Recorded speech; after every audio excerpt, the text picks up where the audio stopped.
Hello दोस्तों, इस video में हम बात करेंगे अबाउट डेटाबेस मैनेजमेंट सिस्टम। इस वीडियो से हम स्टार्ट कर रहे हैं नई series that is DBMS from start to end, from beginner level to advance level, जो कि आपके प्लेसमेंट में सब कुछ कवर होगा। वो सीरीज हम यहाँ पे स्टार्ट करने जाने वाले हैं।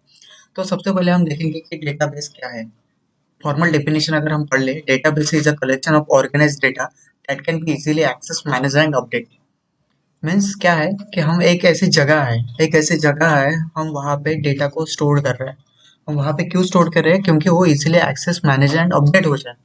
तो उसको बोल रहे हैं हम डेटाबेस। फॉर एग्जांपल, अगर हम नॉर्मल सिचुएशन पकड़े, सपोज आपका कॉलेज है, कॉलेज में मल्टीपल स्टूडेंट्स हैं। तो एक्चुअली स्टूडेंट्स का डेटा स्टोर करने के लिए हमारे पास दो तरीके हैं। पहले तो हम पेन पेपर पे लिखते हैं सारा डेटा, या फिर हम एक ऐसे जगह पे रखते हैं। तो पेन पेपर पे अगर हम रखेंगे तो उसे एक्सेस करना इजी नहीं होगा, उसे मैनेज भी नहीं कर पाएंगे, और उसे अपडेट करना रहेगा, इट्स नॉट इजी। तो उसके लिए हम एक ऐसे स्टोर यूज कर रहे हैं, ऐसे हम जगह यूज कर रहे हैं जहाँ पे हम डेटा यूज कर स्टोर कर पा रहे हैं, जो कि हम easily access, manage and update कर पाए। फॉर एग्जाम्पल, अगर हम डेटाबेस का एग्जाम्पल लें, हमारे पास लाइब्रेरी में बुक्स के कैटलॉग होता है। तो हम उस कैटलॉग का जो डेटा है, जो कैटलॉग है, लिस्ट ऑफ ऑल बुक्स, हम उसे स्टोर कर पाए, वो एक्चुअली डेटाबेस का हम एग्जांपल हो सकता है हमारा। तो एक्चुअली हम देखते हैं आगे, database management system, what is DBMS. DBMS क्या है? Database management. डेटाबेस तो हमने पर समझ लिया कि डेटाबेस क्या होता है, कि ऐसी जगह हो जहाँ पे हम डेटा स्टोर कर पा रहे हैं, that is called database. Then DBMS क्या होता है? डीबीएमएस एक ऐसा सॉफ्टवेयर है that help in retrieving, managing data in the database. एक ऐसा सॉफ्टवेयर जिसका यूज करके हम डेटाबेस में से डेटा को रिट्रीव कर पा रहे होंगे, मैनेज कर पा रहे होंगे, दैट इज डीबीएमएस। आपको मोटा मोटा अंतर तो समझ आ रहा होगा। डेटाबेस क्या है? एक ऐसी जगह जहाँ पे हम डेटा स्टोर करते हैं। और डीबीएमएस क्या है? एक ऐसा सॉफ्टवेयर जिसके हेल्प से हम डेटाबेस का जो डेटा है उसको मैनेज और एक्सेस करने की कोशिश करें, that is DBMS. Actually DBMS तो हम समझ रहे होंगे। एक्चुअली हम एग्जांपल से माई स्क्वेल, ओरेकल, ये डेटाबेसेस के एग्जांपल है। जैसे जैसे हम आगे बढ़ेंगे आपको एच एंड एवरी टर्म समझ में आ जाएगी। ओके, तो वहाँ पे हम डीबीएमएस क्यों यूज कर पाएंगे, क्यों करना है? एक्चुअली हमारे पास सिंपल डेटा है, डेटाबेस है, सारी चीजें है, तो डीबीएमएस क्यों? सवाल इंपॉर्टेंट है। ओके, तो पहली बात है हमारे पास डेटा ऑर्गेनाइजेशन। डीबीएमएस के हेल्प से हम डेटा को एक स्ट्रक्चर्ड एंड ऑर्गेनाइज वे में हम स्टोर कर पाएंगे। क्यों करना है स्ट्रक्चर्ड एंड ऑर्गेनाइज वे में? ये इम्पोर्टेंट है। लेट से सपोज आपका डेटा है, आपके पास लेट से स्टूडेंट का डेटा है, आधार कार्ड है, फोन नंबर, ईमेल, सारी चीजें हम ऐसे रैंडमली फाइल में अगर स्टोर कर रहे हैं, रैंडमली स्टोर कर रहे हैं, उसका कोई स्ट्रक्चर है ना, तो ऑर्गेनाइज्ड है। तो उस केस में क्या होगा, किसी भी डेटा को फाइंड करने के लिए हमें बहुत ज़्यादा टाइम लगेगा। अगर उसी वे में अगर हमारे पास डेटा ऑर्गेनाइज्ड है, तो हम उसे लिए इजीली एक्सेस कर पाएंगे। और वो स्ट्रक्चर्ड एक, मतलब आप समझ पा रहे होंगे कि एक स्ट्रक्चर्ड और ऑर्गेनाइज्ड डेटा होना कितना इंपॉर्टेंट है। उसके बाद से हमारे पास इजी एक्सेस, डेटाबेस डीबीएमएस की हेल्प से हम इजीली एक्सेस कर पा रहे होंगे डेटा को, quickly retrieve and update information. Data security भी है हमारे पास। अगर कोई अनऑथराइज यूजर है तो हम उसे रोक पा रहे होंगे कि आप इस डेटा को एक्सेस नहीं कर सकते।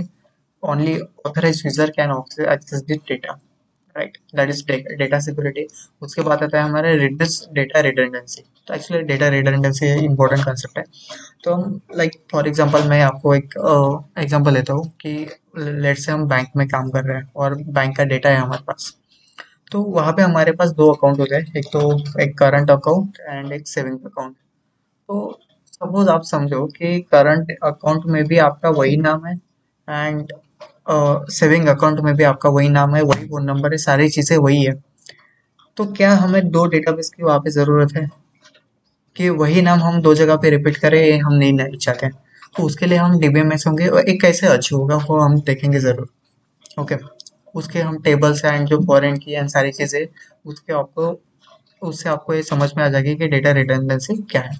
उसके बाद data integrity means consistency of data. Suppose आपका नाम एक करंट अकाउंट में कुछ अलग है, एंड वही सेविंग अकाउंट में कुछ लाइक अलग है। ये चीजें हो सकती है जिसको बोलते हैं डेटा इनकंसिस्टेंसी।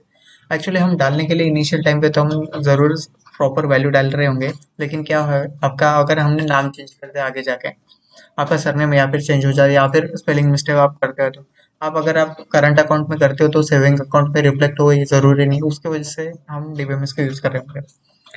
अब हमारे पास टाइप ऑफ डीबीएमएस हम देखते हैं। First in is the relational DBMS. यहाँ पे क्या है कि हम टेबल्स के फॉर्म में डेटा को स्टोर कर रहे होंगे। हमें पास MySQL and PostgreSQL ये चीज़ें हैं। उसके बाद नो एसक्यूएल डीबीएमएस है, जहाँ पे अनस्ट्रक्चराइज हम डेटा स्टोर कर रहे होंगे, दैट इज हमारे पास एग्जांपल आता है मोंगोडीबी। और उसके बाद है हायरार्किकल डीबीएमएस, एक ट्री लाइक स्ट्रक्चर में हम डेटा को स्टोर कर रहे होंगे, that is called hierarchical DBMS. Okay, हम देखेंगे, आप मोटा मोटा समझ लो कि चीज़ें कैसे स्टार्ट हो रही है। हम ईच एंड एक कंपोनेंट को ब्रीफली देख रहे होंगे। ओके, और key terms to know, first one is the data. Actually बात कर ली डेटा के बारे में, डेटा क्या है। जैसे मैं आपको बोल दूँ, हमारे पास दो वैल्यूज है, first one is the John and 25। आप समझ नहीं पा रहे होंगे जॉन क्या है एंड 25 क्या है, लेकिन हम उस इस डाटा को जब हम प्रोसेस करेंगे और उससे हमारे पास एक कोई प्रॉपर इंफॉर्मेशन आ रही होंगे, समझ रहे हो, आप सेंस बना रहे हो। हमारे पास जॉन है 25, एक कोई सेंस नहीं बना रहा है, लेकिन हम इस डेटा को प्रोसेस करेंगे और उसके बाद में हमारे पास इंफॉर्मेशन निकल के आएंगे, John is the 25 old years old, right. Means data क्या है, उसका कोई सेंस नहीं बना था, 25 नंबर है, क्या है, क्या है 25।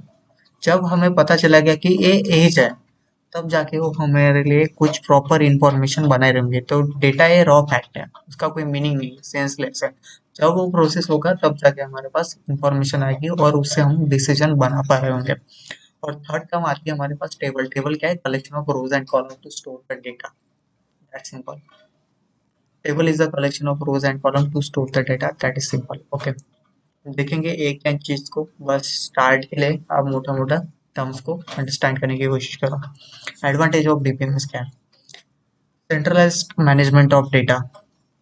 पूरा का पूरा जो हमारे पास, लेट से हम बैंक में करंट अकाउंट, सेविंग अकाउंट, बाकी जो चीज़ें होंगी, एक सेंट्रलाइज हमारे पास डेटा बेस होगा, जिससे हम पूरे कंपोनेंट को, पूरे लाइक हम लेआउट्स या फिर कुछ भी बोल रहे हैं, पूरे अकाउंट्स मैनेज कर पाए होंगे। स्केलेबिलिटी है, चाहे जितने अकाउंट डलवा दो, सेंट्रलाइज डेटा है, no problem.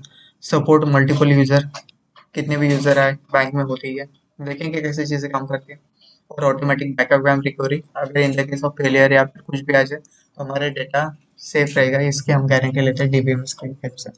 That is clear. Okay, सारे ओके, अब तक हमने बात कर ली डीबीएमएस ऐसा है वैसा है, इसके सारे फीचर्स है, तो लाइक कुछ तो भी डिसएडवांटेज तो जरूर होते हैं। तो लेट्स से देखते हैं हम। पहला कि इनिशियल इन्वेस्टमेंट तगड़ी होनी चाहिए, क्योंकि आपको सॉफ्टवेयर लेना है, अच्छे अच्छे लाइक डेवलपर्स या फिर जो उसे हैंडल कर हो रहेंगे, एक प्रॉपर प्रोफेशनल स्किल्स वाला एक इंसान आपको चाहिए होगा उसको मैनेज करने के लिए। That is disadvantage. And third one is the complexity, क्योंकि नॉर्मल और इस विदाउट प्रॉपर एजुकेशन ये हम जो चीज़ नहीं अचीव कर पा रहे हैं, that is these are the disadvantages of defence. तो आने वाले वीडियोस में हम एक एंड सारी चीज़ों को डिटेल में देख रहे होंगे। आपको नोट्स प्रोवाइड कर दिए जाएंगे, ये सारे हम जो कुछ भी पढ़ रहे हैं। तो या let's continue, see you in next video.